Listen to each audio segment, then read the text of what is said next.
Untuk firman Tuhan, saya persilakan.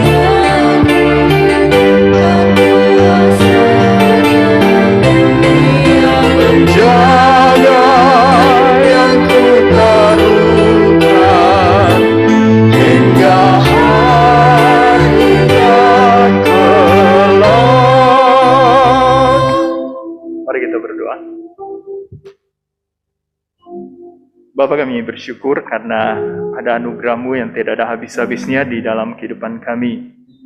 Kami bersyukur sekalipun kami orang yang masih melakukan perbuatan dosa, tetapi Engkau di dalam kasih-Mu yang tidak ada habis-habisnya memberikan anugerah dan kesempatan kepada kami.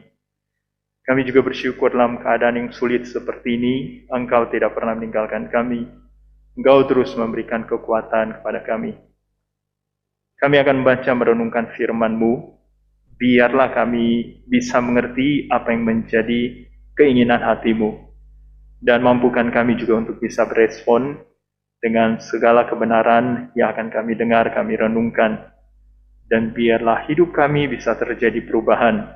Kami makin mensyukuri hidup ini, dan kami tahu apa yang bisa kami lakukan untuk memuliakan Engkau. Dengar doa kami ya Bapa, hanya dalam nama Tuhan Yesus kami berdoa.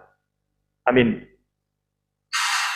Selamat pagi Bapak Ibu Saudara-saudari yang terkasih dalam Tuhan Yesus, baik yang berada di dalam gereja, ada beberapa orang di sini, maupun yang berada di rumah.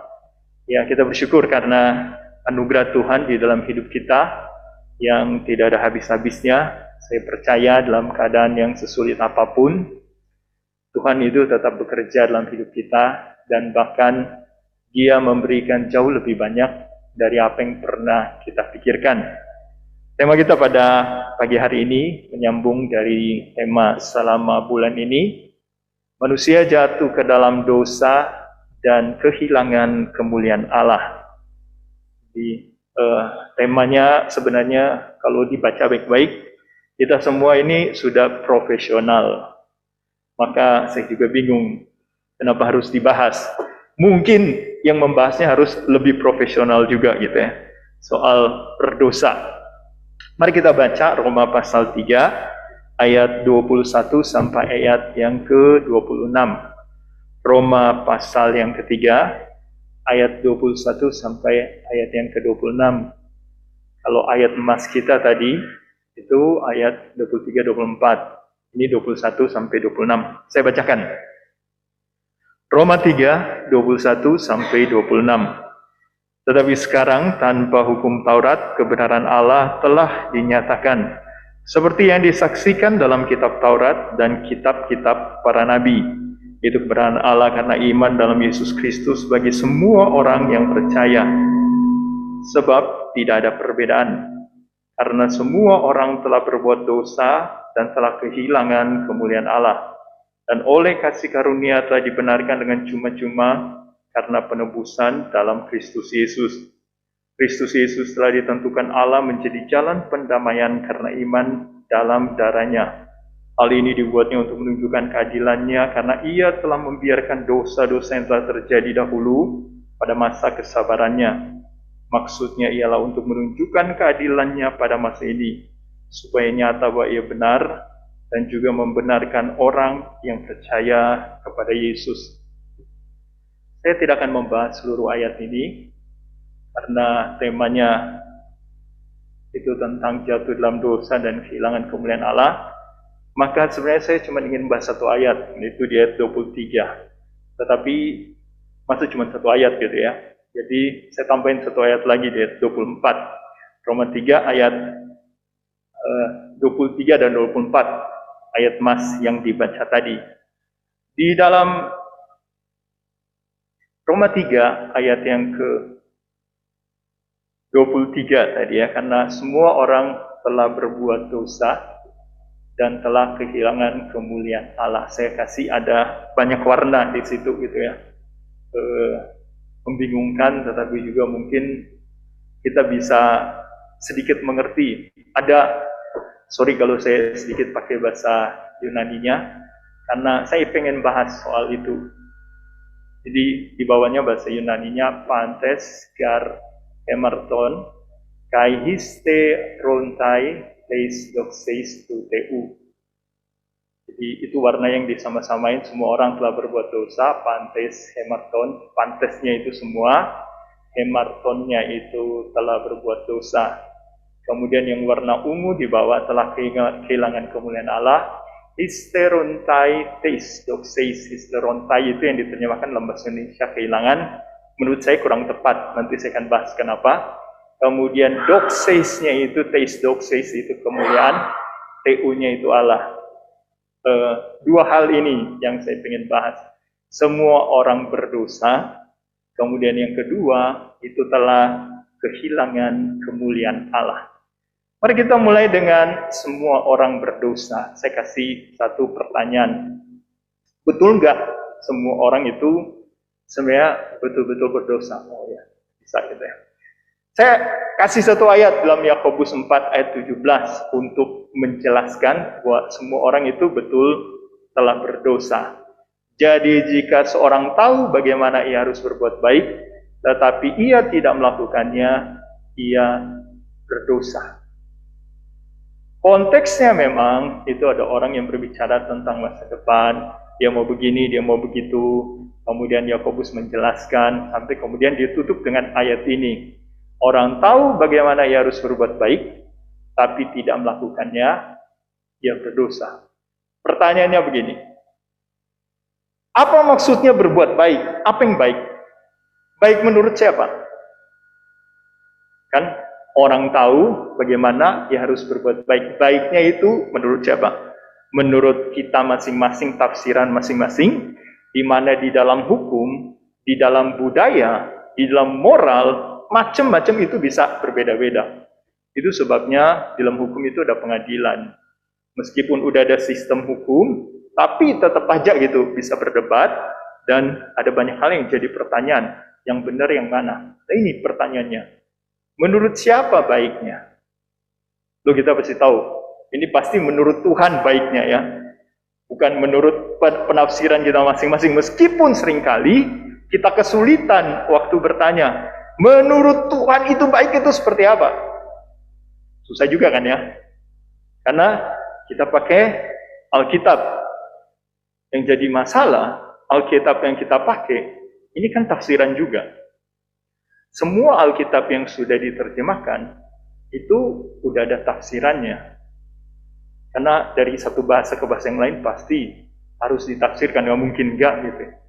Waktu kita baca, kita tafsirkan lagi. Itu sebabnya pemahaman tentang yang benar dan baik itu bisa berbeda-beda. Menurut hamba Tuhan tertentu beda, menurut jemaat juga bisa berbeda. Dia dengar, dia tangkapnya berbeda. Nah, ini jadi menyusahkan kan ya. Bagaimana kemudian kita bisa tahu itu baik? Susah kan? Maka banyak orang sebenarnya merasa baik. Itu perasaannya aja, perasaan baik itu udah membuat dia berdosa. Karena dia nggak tentu tahu apa yang baik. Kan baca Alkitab, kita baca juga dari awal sampai akhir, nggak membuktikan kan bahwa kita jadi tahu apa yang baik kan ya. Saya setahun minimal 3 kali baca selesai gitu ya. Itu dalam 3 bahasa gitu, bahasa Inggris, bahasa Indonesia, sama bahasa aslinya. Bahasa aslinya ada 2, ada 3 deh. Jadi ya udah sampai di level seperti itu. Tapi kalau tanya, saya tahu nggak yang baik menurut Tuhan semuanya? Jawabnya enggak. Karena saya nggak tahu, maka saya baca lagi. Tiap tahun saya ulang lagi, baca lagi. Karena nggak tahu yang baik menurut Tuhan, yang paling benar itu apa. Itu sebabnya dosa di dalam baik bahasa Ibrani, bahasa Yunani, itu yang paling banyak dipakai, itu artinya sama, artinya meleset. Kalau di sini yang dipakai itu kata kerjanya, hemarton. Bahasa Yunaninya itu kata bendanya hamartia. Artinya cuma sederhana sebenarnya, meleset. Memang ada beberapa kata yang dipakai untuk dosa juga yang artinya kayak melanggar. Atau itu kan kelihatan kayak ofensif gitu ya, betul-betul menyerang. Tapi yang paling banyak yang dipakai di sini dosanya itu cuman meleset. Meleset. Jadi orang pun punya niat yang baik, berusaha melakukan yang baik, tapi kalau meleset itu berdosa. Apalagi kalau dia tidak tahu apa yang baik. Tahu yang baik pun dia meleset, itu udah berdosa. Apalagi kalau nggak tahu yang baik, udah pasti meleset kan? Maka sebenarnya tiap detik manusia itu melakukan dosa. Semua orang, waktu diam aja ya, diam. Orang bilang kan, wah itu ya, kalau diam itu emas. Diam itu dosa banyak banget. Karena harusnya melakukan yang tepat, yang benar di hadapan Tuhan, ini enggak. Dia cuma diam. Ini ya, kenapa Alkitab mengajarkan seperti ini? Semua orang telah berbuat dosa. Kebanyakan orang berpikir berbuat dosa itu kalau sudah melakukan tindakan yang melanggar di dalam perintah-perintah yang ada, misalnya yang suka dipakai 10 hukum Taurat, itu baru dianggap, wah ini orang berdosa. Tapi Alkitab bukan cuma bicara seperti itu orang berdosa. Berdosa itu dari perjanjian lama artinya sederhana, cuman meleset. Adam dan Hawa kan berdosa kan karena meleset kan. Tawaran dari iblis itu ya. Dia itu cuman buat sesuatu itu yang tidak menarik dibuat jadi menarik. Kalau dipikir-pikir sebenarnya ya, dosanya itu nggak terlalu gimana-gimana. Makan buah doang. Cuman dibuat ini loh, apa yang Tuhan kasih ini ya, kayaknya di dalam hidup ini itu nggak memuaskan. Kalimat iblis kan cuma sederhana kan ya. Dalam Kejadian pasal 3, dia bilang, bukankah Tuhan berfirman, semua buah dalam taman ini tidak boleh engkau makan, bukan? Tuhan bilang semua boleh, kecuali ada yang nggak boleh. Iblis bilang, semua nggak boleh kan? Iblis cuma bilang, nggak memuaskan kan? Dan Hawa terpancing kan, maka dia tambahin, iya ya, masa sih pegang aja nggak boleh? Jawaban Hawa ke iblis seperti itu kan. Kan kalau pikir-pikir, ya salahnya kan cuma dikit, cuma ditambahin sedikit, tapi di situ menggambarkan bagaimana dia meleset, bagaimana tidak puas, dan dosa itu terjadi. Cuman gara-gara begitu doang. Semua manusia itu telah berbuat dosa. Waktu orang bilang, saya enggak, saya orang baik, itu cuma membuktikan bahwa dia orang berdosa yang tidak tahu siapa dirinya. Ia sebenarnya kita dicipta oleh Allah di dalam gambar Allah. Kita diberikan kemuliaan, kita dibuat luar biasa, tetapi dosa membuat kita meleset. Dan apa yang terjadi ketika kita berdosa? Di Roma pasal 3 ayat 23 tadi dibilang, kehilangan kemuliaan Allah. Saya lihat di dalam perjanjian lama, dalam Kejadian pasal 3 ayat 7, ketika manusia berdosa, dan di situ dibilang, maka terbukalah mata mereka berdua dan mereka tahu bahwa mereka telanjang. Lalu mereka menyembah daun pohon ara dan membuat cawat. Itu kan dari awal memang telanjang. Dosa itu membuat tiba-tiba bisa tahu gitu ya. Loh, kan memang begitu. Ini kemudian melihat, wah, kayaknya ada perasaan malu, sampai kemudian harus ditutupi. Kenapa? Karena dosa, istilah kehilangan itu kalau di dalam bahasa Yunani, saya pakai di situ ya, akar katanya. Atau bisa kebaca apa enggak, itu histereo. Arti sebenarnya itu bisa tertinggal, atau kurang, atau harusnya ikutan ini jadi nggak ikut. Saya nggak tahu kenapa dalam bahasa Indonesia diterjemahkan kehilangan. Karena sebenarnya nggak hilang. Kemuliaan Allah itu tetap ada. Cuman tercemar. Waktu meleset, harusnya kita ikut di dalam kemuliaan Allah, ini jadi tertinggal. Itu sebabnya perasaan kayaknya kurang kemuliaan Allah, atau kemuliaan Allahnya seperti tertinggal, itu ingin digantikan oleh manusia. Menggantikan dengan apa? Yang dia lihat dirinya bukan lagi kemuliaan Allah, tapi itu kehinaan diri sendiri. Maka manusia berusaha untuk tutupi segala sesuatu gitu ya. Biar kemuliaannya dia itu kehinaannya dia itu bisa tertutup. Itu rusaknya itu ya, rusaknya citra diri manusia. Maka siapapun itu selalu merasa dirinya ada yang kurang. Termasuk orang-orang yang kelihatan percaya diri gitu ya, Instagram tunjukin bahwa wah dia cakep, tetap aja kalau ditanya pasti merasa ada yang kurang dalam diri. Dan ini juga yang menjadi penyebab kenapa manusia mengejar banyak hal. Mengejar harta, mengejar prestasi, mengejar gelar, dan mengejar banyak hal yang dia pikir kalau dia dapat semuanya, dia dapat kemuliaan, orang akan puji dia, orang akan tinggi-tinggikan dia, orang akan merasa, wah hebat ya, dia kaya, dia pintar, dia punya banyak hal, maka dia merasa, wah sekarang saya dapat kemuliaan. Tapi ya, dalam dirinya, itu tetap merasa ada yang salah, ada yang kurang. Semuanya itu cuman untuk menutupi citra diri yang rusak. Gak perlu kan ya? Bukan gak boleh ya. Bukan gak boleh orang bekerja kemudian dapat duit. Memang kita harus bekerja, kita akan dapat itu.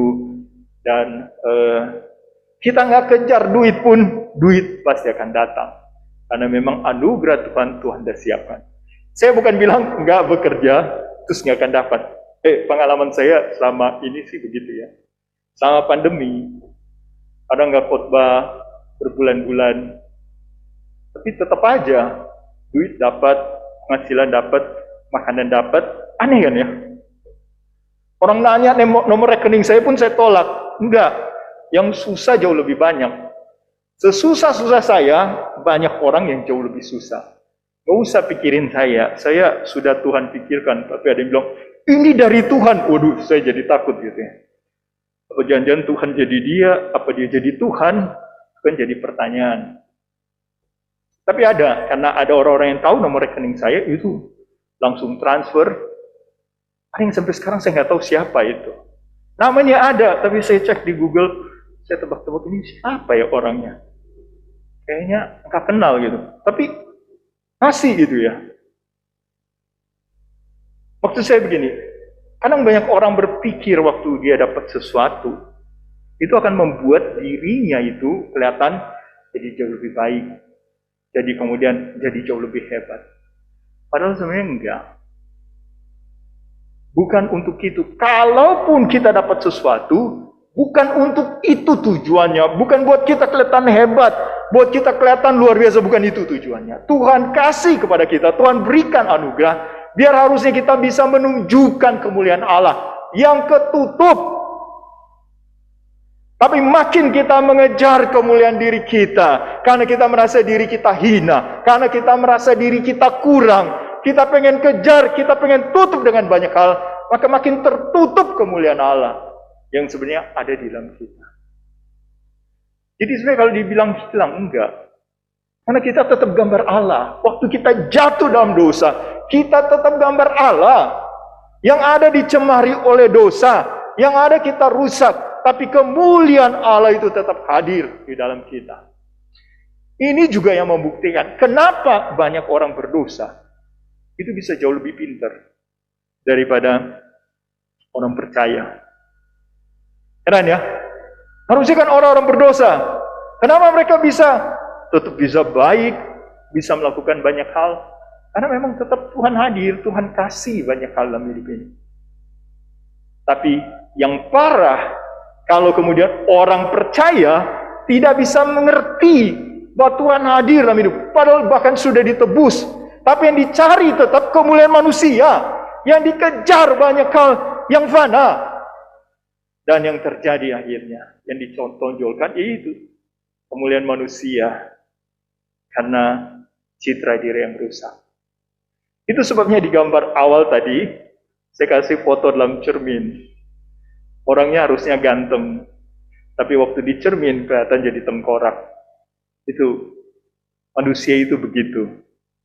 Waktu kita cuman mengejar kemuliaan manusia gitu ya, kita akan gagal terus dalam hidup ini. Ya puji Tuhan ya, di dalam Roma 3 ayat 24, ini dilanjutkan.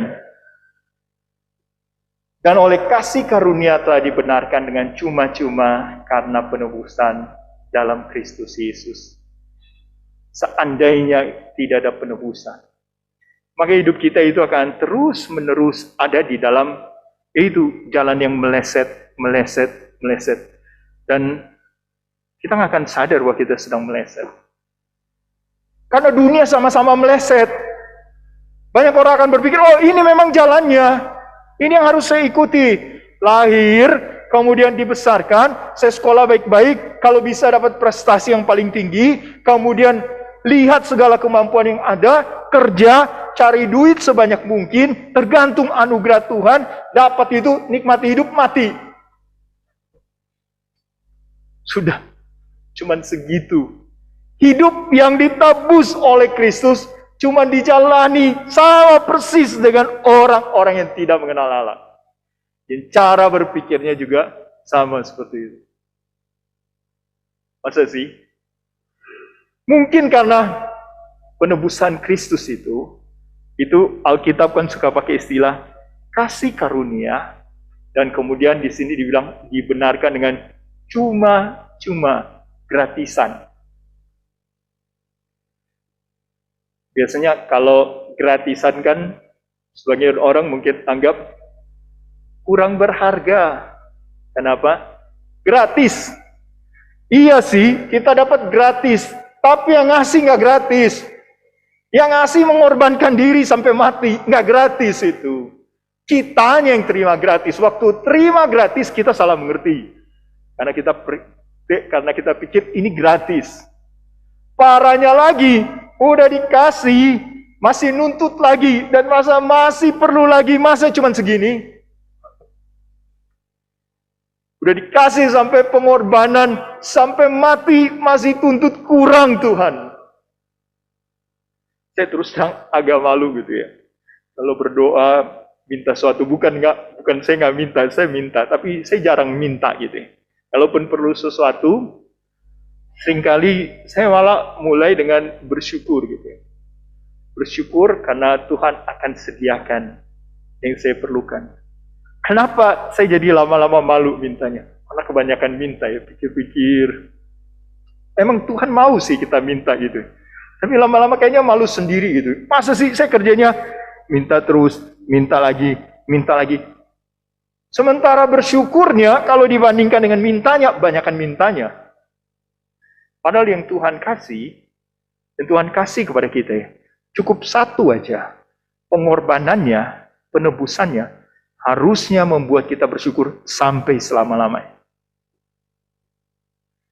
Tapi ya, ketika kita dalam kesulitan, di dalam masalah, dapat sakit, penyakit, kena musibah, itu ya, ucapan syukur itu seperti menguap gitu saja. Saya datang ke sini tadi agak telat. Ada masalah sedikit gitu ya. Mobil yang saya tumpangi nabrak ayam. Ayamnya nggak mati sih, patah kaki doang. Tapi jadi lama gitu, habis berapa menit. Saya pikir-pikir, wah, ini kalau telat gimana ya?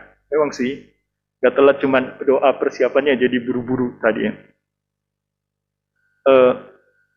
Dalam keadaan gitu saya malah pikir, iya ya, musibah kayak begini, maunya hidup ini mulus-mulus saja kan ya. Udah berapa kali datang ke sini biasa-biasa aja. Kadang telat ya, itu karena entah salah jalan. Sorry, sampai sekarang saya nggak hafal jalan ke sini. Saya pakai GPS. Jadi kalau salah belok, waduh, bisa nambah beberapa menit gitu ya. Ya maunya kan biasa-biasa aja, nggak ada apa-apanya. Tapi ya, Hidup kalau begitu ya, semua sesuai dengan yang kita inginkan, apa enaknya? Enaknya cuma waktu kita lagi berdosa. Tapi sesudah itu, kita harus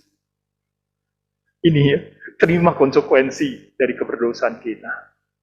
Kadangkala karena gratisan, kita pikir mungkin, ya kurang berharga dan wajar kita dapat. Ini yang membuat di dalam hidup orang percaya, sekalipun sudah ditebus, itu untuk melihat kemuliaan Allah, itu betul-betul bersinar dalam hidup kita, itu jadi makin sulit.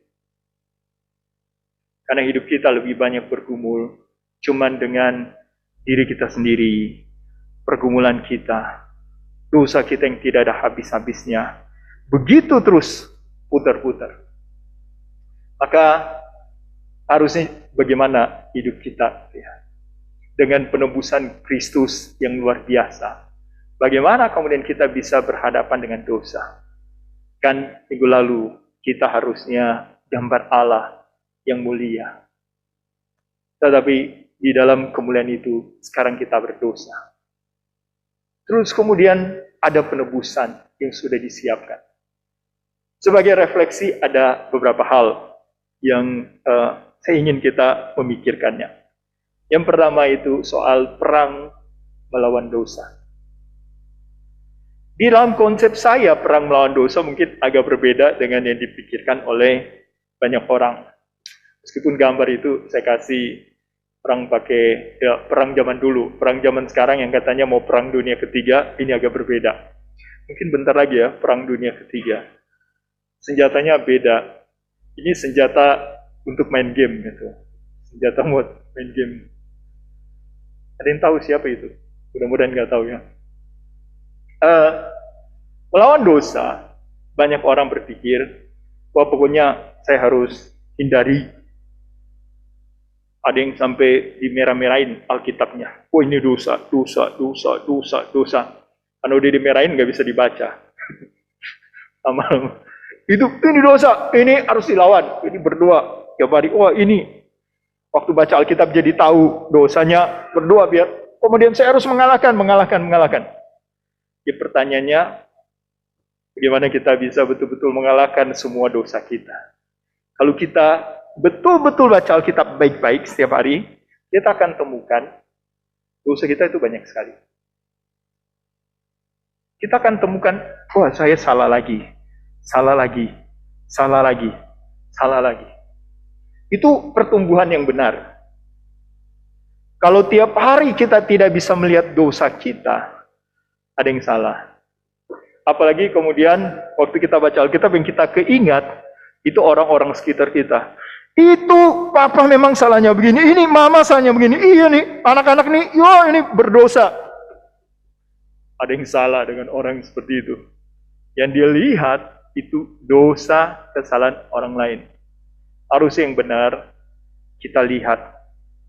Karena waktu baca Alkitab, kita dengar firman Tuhan, yang akan kita temukan, kita bertemu dengan Allah yang kudus, sementara diri kita, manusia yang berdosa. Dan akan makin kelihatan. Kita kan posisinya bukan dari orang yang tidak berdosa sama sekali. Adam dan Hawa iya.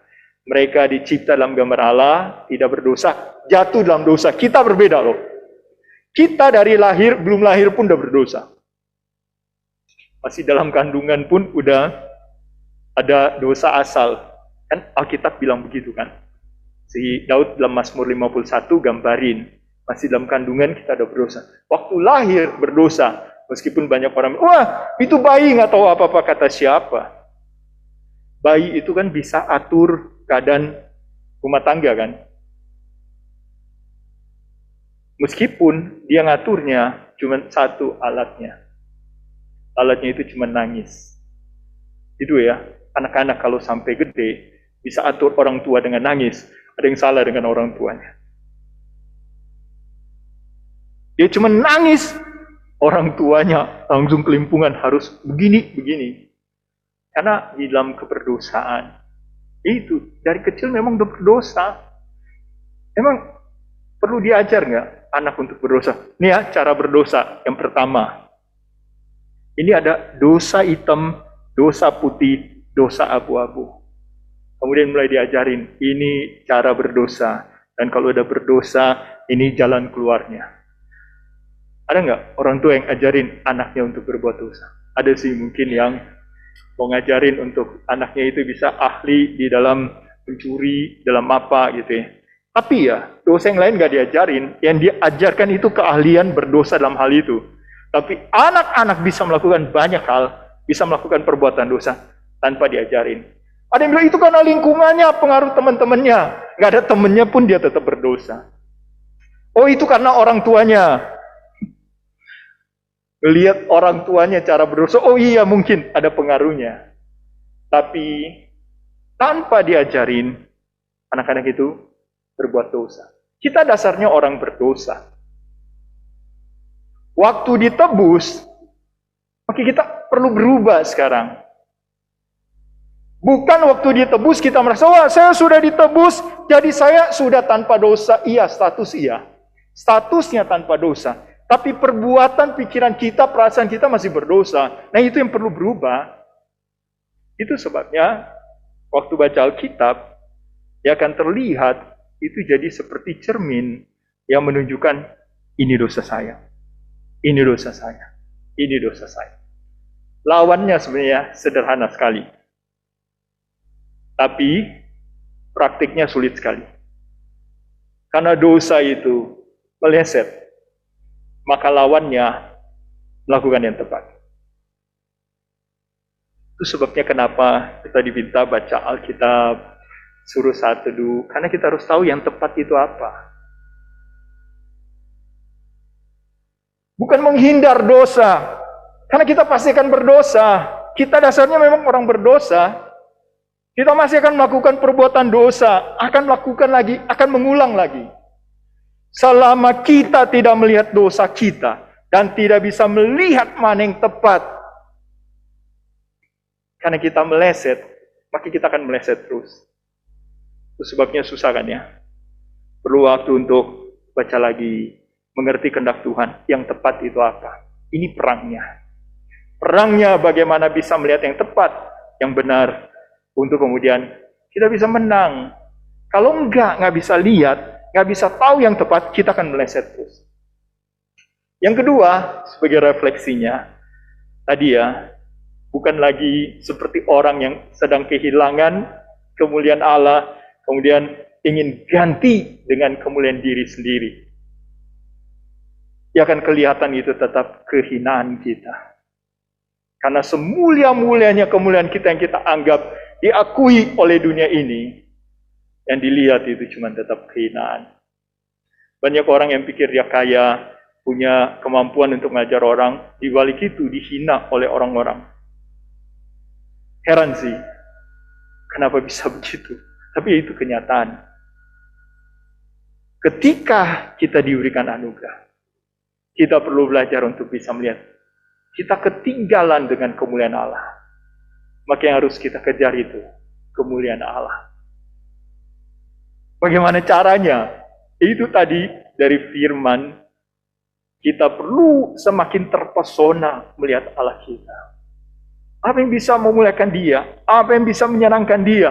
Apa yang membuat kemudian mata kita bisa bersinar melihat, wah ini berharga, ini luar biasa, ini sempurna, ini harus saya kejar, ini kemuliaan Allah, ini jauh lebih berharga daripada kefanaan dunia ini yang hina. Jadi lain cara melihat, menghadapi hidup ini. Karena yang dilihat itu sesuatu yang jauh lebih luar biasa. Yang jauh lebih berharga. Tidak terlalu terpengaruh dengan keadaan. Orang bisa lihat, bisa bilang, dia cuma begitu. Buat kita, oh enggak. Yang kita lihat sekarang mungkin karena saya masih lebih banyak dosanya. Yang terlihat itu masih keberadaan saya yang berdosa. Tapi ya, Allah yang sudah memberikan anugerah sedang bekerja dalam hidup saya. Saya lagi mengejar ketinggalan untuk melihat kemuliaan Allah. Maka orang yang makin bertumbuh, itu hidupnya harusnya lebih memancarkan kemuliaan Allah. Perasaan kita, itu kita orang yang lebih banyak dosanya dibandingkan orang lain. Tetapi dalam praktek hidup kita, perbuatan kita akan menunjukkan banyak hal sinar kemuliaan Allah. Maka orang kalau cuma memuji kita karena kekayaan kita, kepintaran kita, kehebatan kita, menurut saya ada yang kurang. Tapi kalau orang bisa memuliakan Tuhan karena pernah bertemu dengan kita, melihat perbuatan kita, mendengar apa yang kita bicarakan, orang bisa memuji Tuhan, memuliakan Dia. Kita sedang menunjukkan kemuliaan Allah hadir dalam hidup kita. Pernah nggak ada orang-orang sekitar kita bertemu dengan kita, itu bisa betul-betul bersyukur kepada Tuhan. Tuhan itu betul-betul hadir. Tuhan menunjukkan sesuatu yang luar biasa karena bertemu dengan kita.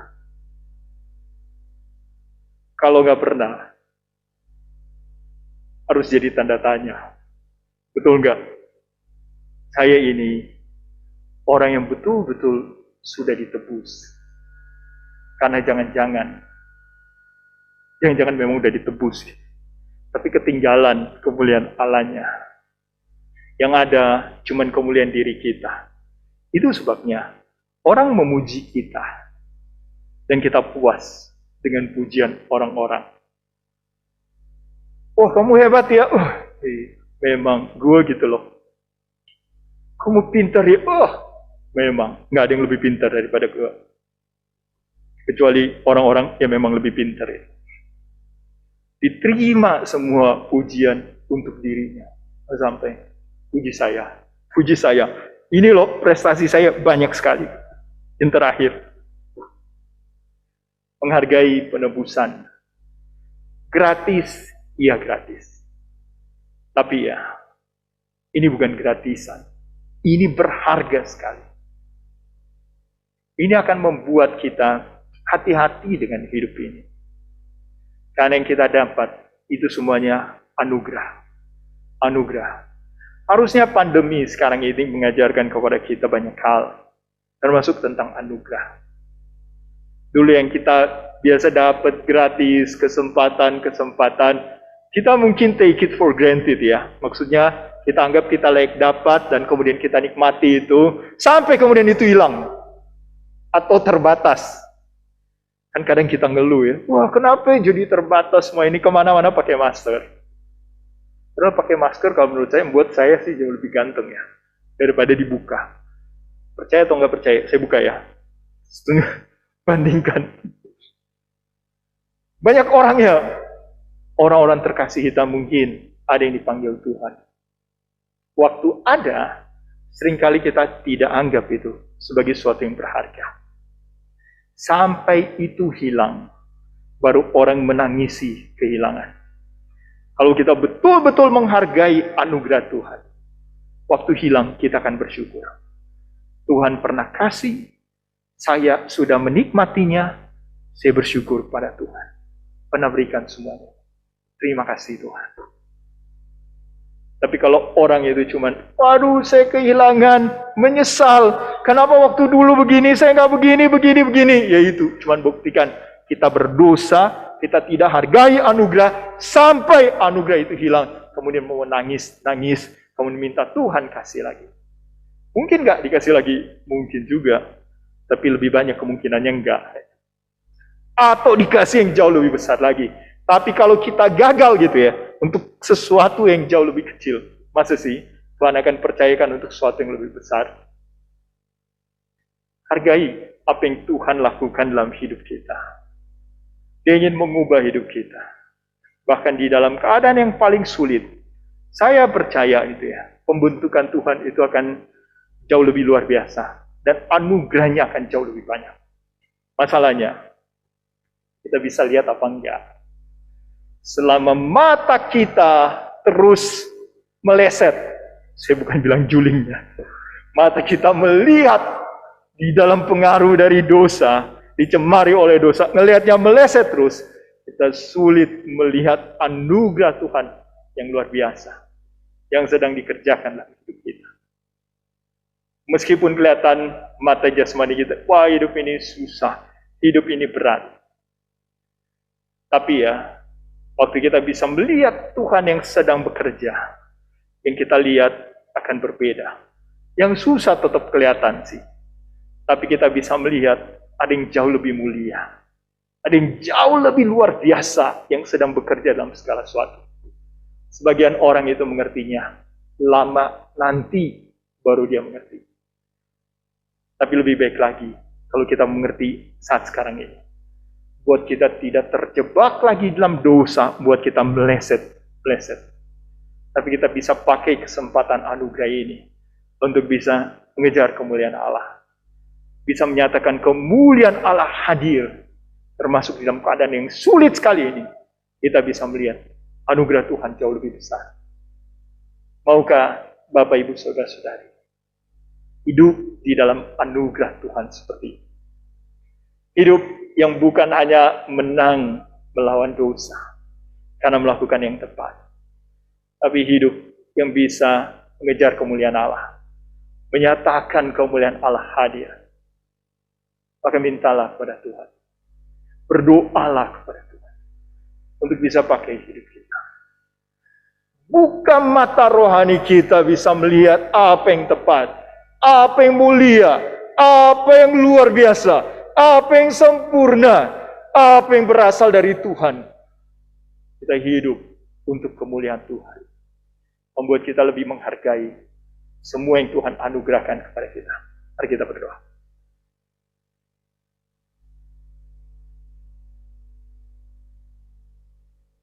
Bapa, kami bersyukur untuk hidup ini.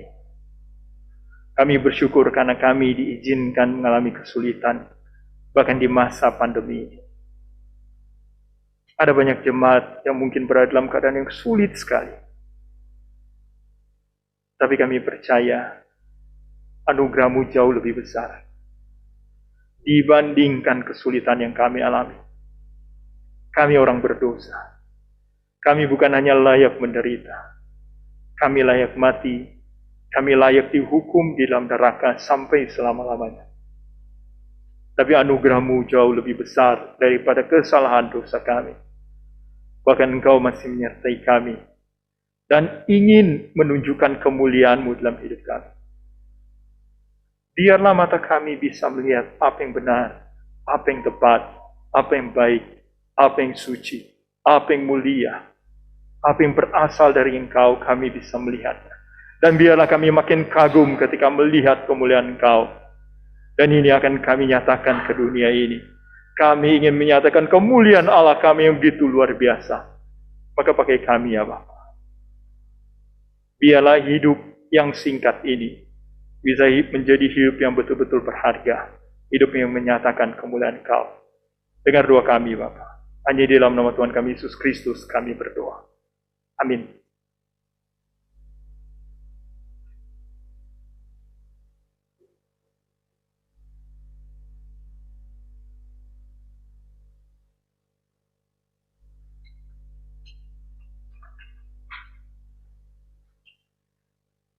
Terima kasih untuk pelayanan Pendeta Oro kami semuanya, supaya semua itu boleh mengingatkan kita, boleh menggunakan setiap waktu kita untuk memuliakan Tuhan. Mari kita meresponi firman Tuhan, kita boleh membawa persembahan kita.